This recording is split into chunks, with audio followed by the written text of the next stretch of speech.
Bienvenue à Khiva, une ville vieille de plus de 2500 ans, construite en abord du désert du Kizilkoum. C'est ma seconde étape dans la traversée de l'Ouzbékistan. Je vais y découvrir sa vieille ville intérieure et les monuments qui la composent.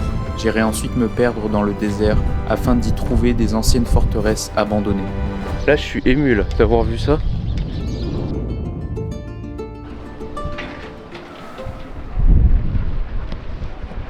Ça y est, j'ai rejoint mon auberge.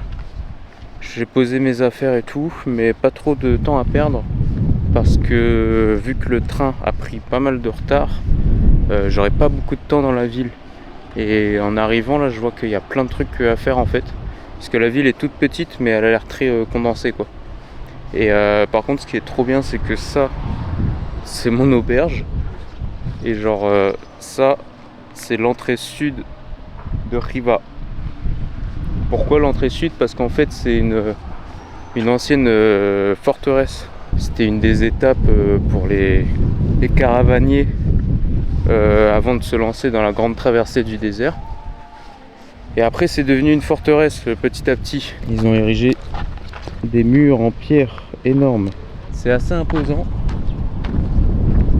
mais trop beau. Et donc il y a plein de trucs à voir dedans.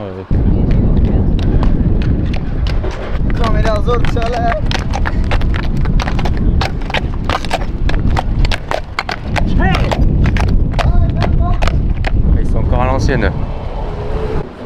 Il me semblait qu'il fallait un ticket pour entrer dans la ville. Ah, c'est plutôt stylé. On se croit vraiment dans une ancienne ville en mode Indiana Jones ou Uncharted. Ça fait vraiment forteresse quoi. Waouh, il y a des trucs, c'est immense. Il y a vraiment personne ici. Mais même la ville, elle fait l'air un peu vide. Et je me rends compte aussi que j'ai pas bouffé ce midi. Et là, il est plus de 15h, donc je vais attendre ce soir. Mais j'ai eu une pomme de la petite madame dans le train, donc... Et là, je suis en train de monter le minaret Islam Khoja. Purée, c'est pointu, hein. Oh, oh la tête. Oh, j'ai fumé la tête. Qu'est-ce que je disais? J'ai perdu la mémoire. Regardez comment c'est pointu. Purée. Oh, la taille des marches. Regardez ce que je dois faire pour monter une marche. Et donc, qui est le 3e plus grand minaret d'Asie. Et donc forcément le plus grand de cette ville. Oh, c'est fatigant. Non mais la taille des marches.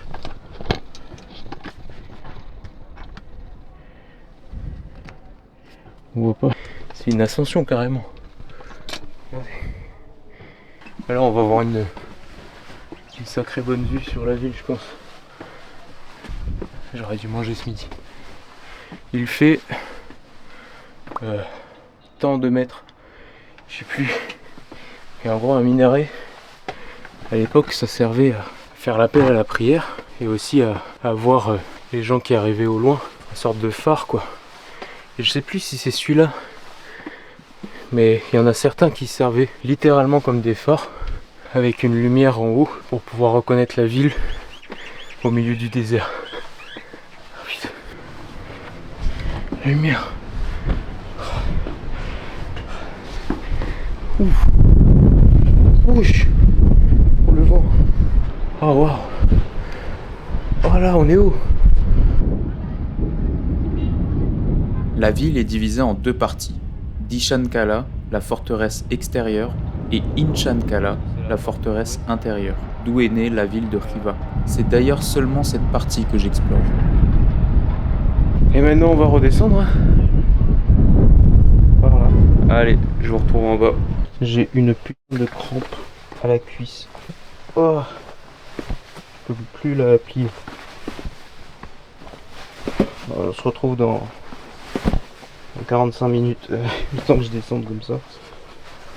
C'est parti pour la mosquée Juma, qui est vraiment visuellement, qui va être très impressionnante.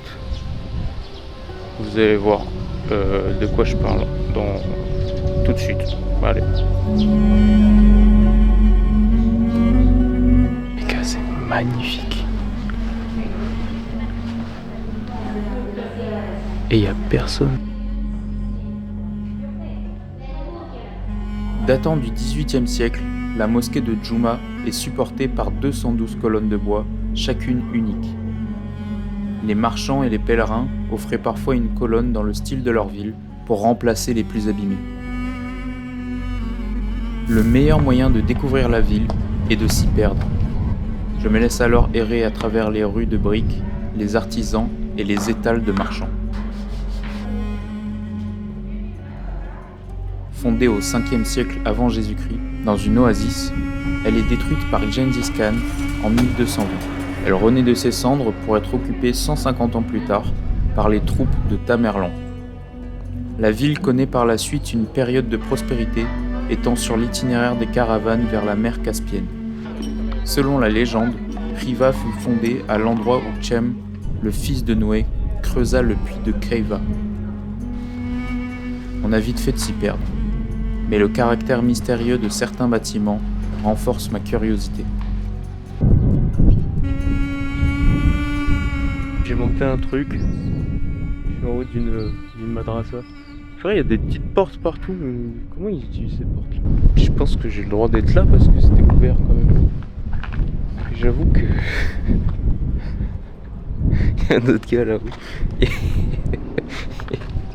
J'ai l'impression qu'il est aussi paumé que moi. Plein de trucs qui sont mal indiqués, genre c'est écrit en russe et tout, il n'y a pas de traduction. Mais bon, c'est cool, ça t'oblige à pousser la découverte tout seul. Et une bonne petite vue quand même.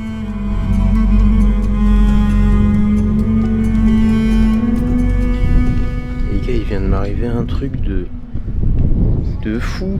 Genre là, il y a des gens, ils se sont arrêtés, ils ont pris, je pense 10 personnes, ils ont pris des selfies avec moi. Des jeunes, des vieux et tout. Tout le monde prenait des selfies. J'étais trop gêné, je savais pas quoi faire. Ah là, c'est trop beau là. Mais genre au début il y a un gars qui demande et après il y a eu un groupe. Ils sont venus, les parents et tout, ils sortaient les téléphones. Ouais vas-y, fais la photo. C'était lunaire.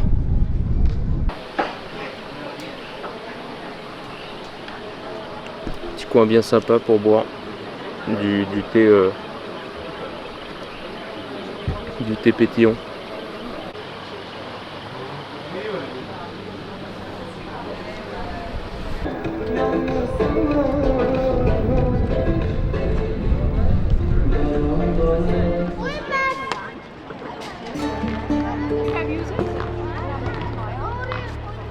Alors que je pensais avoir fini de découvrir Khiva, quelque chose se passe au coucher du soleil. Une atmosphère particulière s'installe.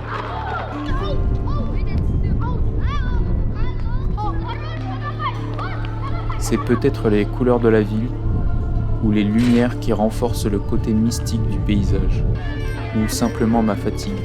Mais la ville me dévoile une nouvelle face complètement différente, qui semble hors du temps.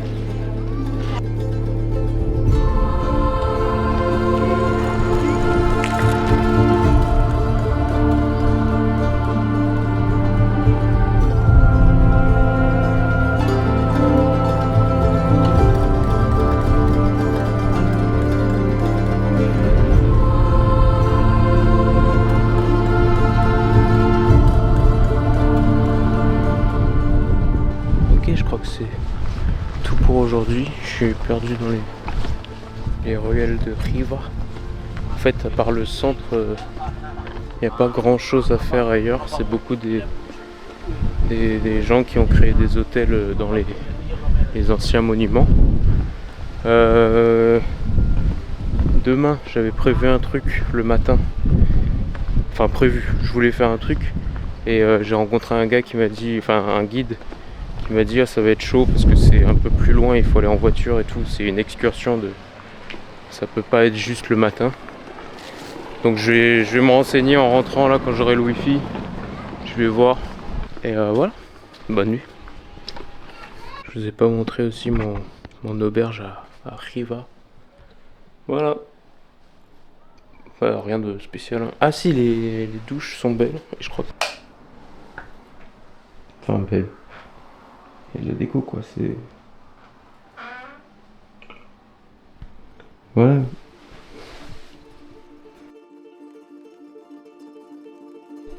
Bon, il faut que je vous explique la situation. Le soir en rentrant, je demande à l'aubergiste s'il connaît quelqu'un qui pourrait m'amener voir la mer d'Aral. Une mer asséchée, laissant place à un cimetière de bateaux. Par chance, elle connaît un gars, mais il m'explique que c'est beaucoup trop loin pour une excursion d'une journée. En échange, il me propose de me récupérer à 6 heures pour aller visiter les forteresses abandonnées dans le désert. Nous voilà donc partis pour 2 heures de route vers une destination improvisée. Ah, et le gars me met un documentaire sur la mer d'Aral que je ne vais pas voir.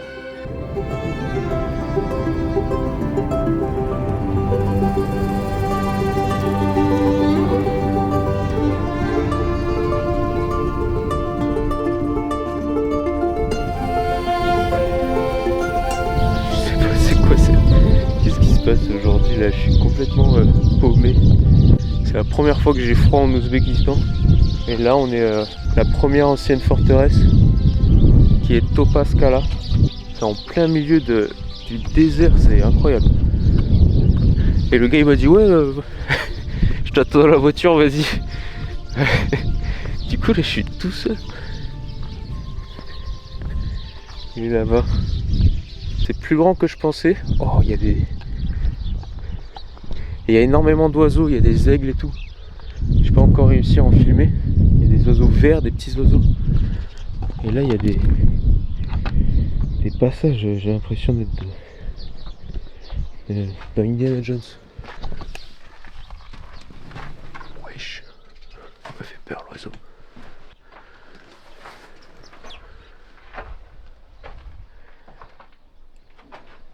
Mais ouais, j'avais un peu peur parce que c'est pas ça que je voulais voir à la base.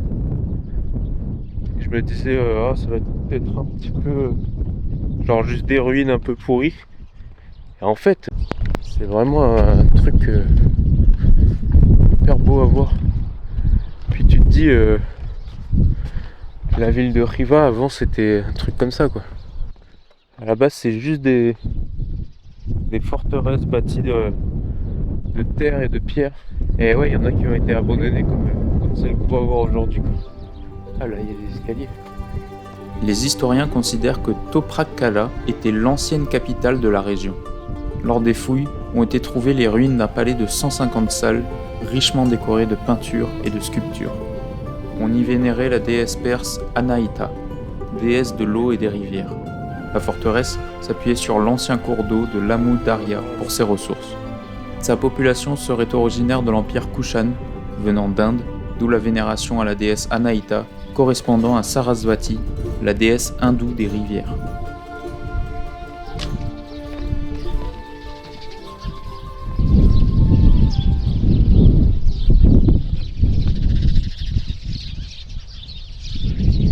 Oh, le nombre d'oiseaux, c'est incroyable. La coyote. La vie de ma mère, il y a un coyote. Bon, sur le coup, je dis coyote. En fait, j'ai en face de moi un des renards du désert du Kizilkum. Sûrement un renard de Blanford, ou Vulpes cana. Aujourd'hui, on estime le nombre d'individus adultes à 1 millier environ.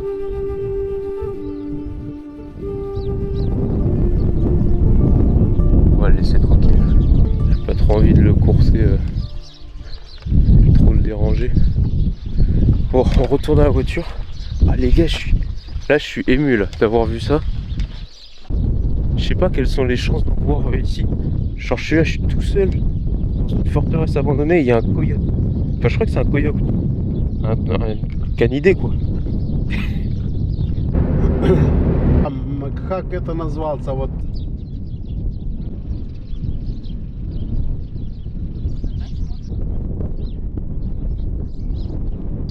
Bon les gars, deuxième forteresse. Elle a l'air un petit peu plus solide. Mais je crois qu'il y a une partie qui a été restaurée de celle-ci. Pour un petit peu plus montrer à quoi ça ressemblait avant. Parce que c'est sûr que dans les ruines c'est difficile d'imaginer. Oui. Wesh.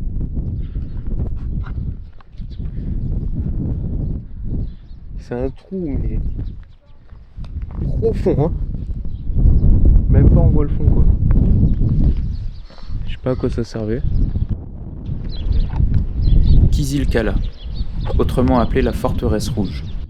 Elle est située à 1 km de la précédente forteresse. Elle servait sûrement de défense avancée de cette dernière.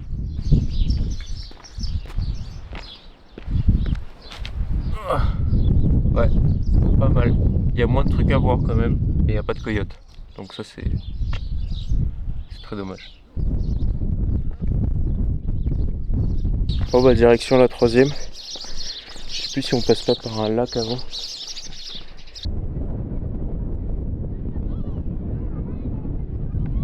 Alors on a fait un petit détour à Achakul. C'est un lac d'eau salée. Acha qui veut dire argent en Kanakan, Pakistan, je crois. C'est la région dans laquelle on est, qui avant était une région distincte, maintenant qui appartient à l'Ouzbékistan. Mon guide m'explique que les locaux font 100 km en bus pour voir ce lac d'eau salée.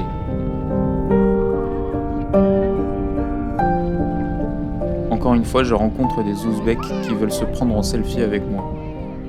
C'est sûrement des gens qui habitent loin des grandes villes et qui n'ont pas l'habitude de voir des touristes. Les gars, se fait prendre en photo.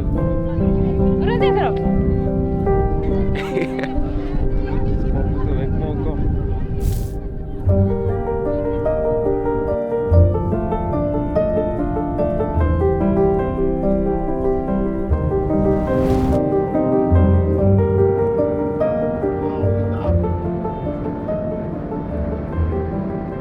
Dernière citadelle, forteresse.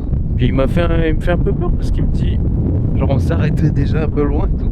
Il dit ok maintenant tu marches, tu suis le chemin là que tu vois. Je dis ok. Et en fait il m'a dit 2 fois, et moi je reste là, t'inquiète pas. En fait le fait qu'il me redise qu'il reste là, ça me dit j'ai l'impression qu'il va partir. Donc ouais, dernière forteresse, apparemment c'est la plus belle. J'espère, parce que vu ce qu'il faut que je marche, le sable est fin. Je sais pas s'il y a des. Je crois qu'il y a des serpents, des scorpions ici. C'est un vrai désert. C'est la première fois que je me retrouve seul dans un désert. Il n'y a pas de bruit, à part celui du sable poussé par le vent.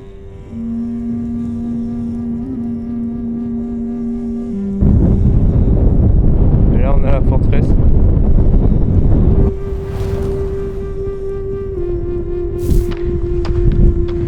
Oh wow.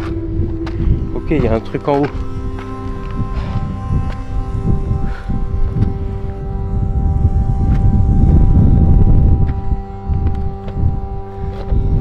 Ok, ici c'est vraiment stylé. Ayaskala n'est pas une forteresse, mais un ensemble de forteresses. Surnommée la forteresse dans le vent, elle porte bien son nom. Selon la légende, un des souverains de la région promit sa fille à celui qui construira une forteresse impénétrable. Ayaz, un jeune berger, releva le défi. Mais avant qu'il ne puisse finir, le souverain maria sa fille à un autre homme. La forteresse resta donc inachevée. Bien que l'Ouzbékistan soit connu pour son histoire de l'islam, d'autres religions ont foulé son sol avant, comme le prouvent les fouilles effectuées dans les forteresses du désert. Parmi ces religions, on trouve le bouddhisme, l'hindouisme et une qui m'a particulièrement interpellé tant elle est méconnue, le zoroastrisme. C'est l'une des premières religions monothéistes. Elle est née plus de 2000 ans avant Jésus-Christ. Les Zoroastriens vénèrent Ahura Mazda, leur dieu. Ils l'honorent en entretenant un feu dans leur temple. Son prophète se prénomme Zoroastre ou Zarathustra. C'est d'ailleurs un personnage emprunté par Nietzsche dans son livre Ainsi parlait Zarathustra. Je crois qu'on voit pas trop la taille à la caméra. Je vais me mettre à côté pour que vous voyez. Aujourd'hui, il ne reste que près de 150 000 pratiquants dans le monde qui continuent d'entretenir cette flamme éternelle dans leur temple. Et ici, on a le désert.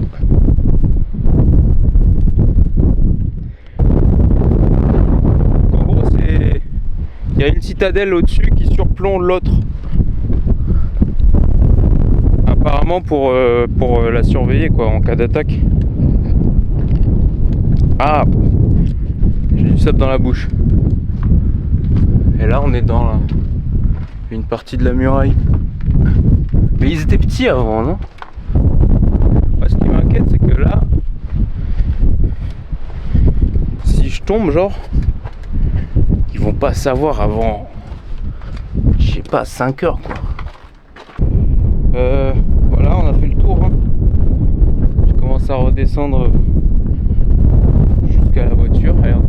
J'essaie juste de comprendre si c'est le bon chemin parce que... C'est quoi ce bruit? Parce qu'à l'aller c'était simple, mais là au retour on voit moins. Je crois que c'est là, hein. Ça paraît abrupt.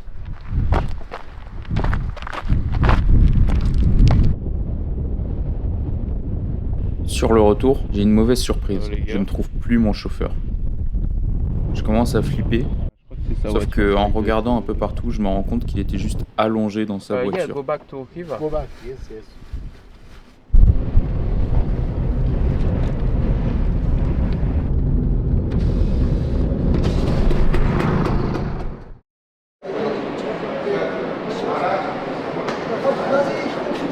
Enfin arrivé à la station pour prendre le train quitter Khiva et direction Bukhara. Je vous avoue que je suis pas très enjoué au fait de remonter dans un train là, surtout pour 6 heures. Mais c'est cool parce qu'on va voir des nouveaux trucs. Voilà. Donc je pars là, il va partir vers 15h, 15h10. Et j'arrive à 21h je crois à Bukhara. Donc je pense que j'aurai pas trop le temps de visiter ce soir. Juste rejoindre mon auberge et manger. Et voilà, on se retrouve pour la prochaine vidéo où on explore Bukhara. Ciao. Non, c'est pas d'autre. 5 là-bas. Ça a l'air mieux. Merci à vous d'avoir suivi cette nouvelle étape de mon aventure. Et je vous donne rendez-vous pour la prochaine qui se passera dans la ville de Bukhara. Et puis, il y a que d'autres.